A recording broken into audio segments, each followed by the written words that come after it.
Magandang tanghali! Kumusta po?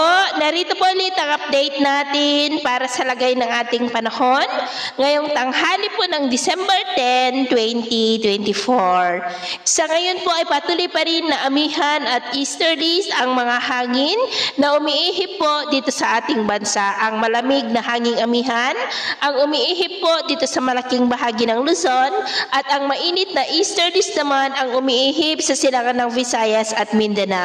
At mayroon po tayong shear line o yung imaginary line ng hangganan ng malamig na hanging amihan at mainit na easterlies na nakakaapekto po ngayon dyan sa may Bicol region.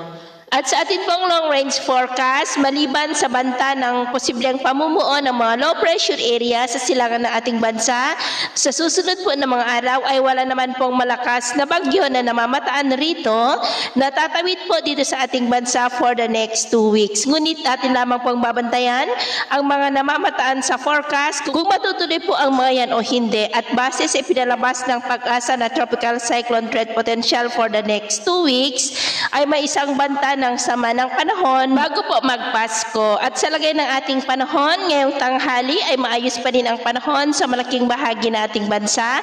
Pero dulot ng amihan, shear line at mga localized thunderstorm, epekto ng easterlies, ay maulap ang kalangitan with isolated rains dito po sa ilang bahagi ng Cagayan Valley, Bataan, Bulacan, Metro Manila, Calabarzon, Bicol Region, Mimaropa, ilang bahagi ng Panay Island, northern part ng Negros, Leyte, Samar Provinces, Basilan, Oroquita, Caraga at Davao.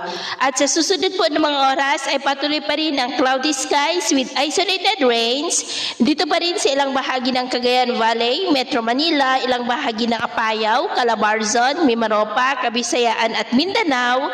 Kaya mag-ingat pa rin po tayo sa mga banta pa rin ng mapagbaha at pagguho ng lupa.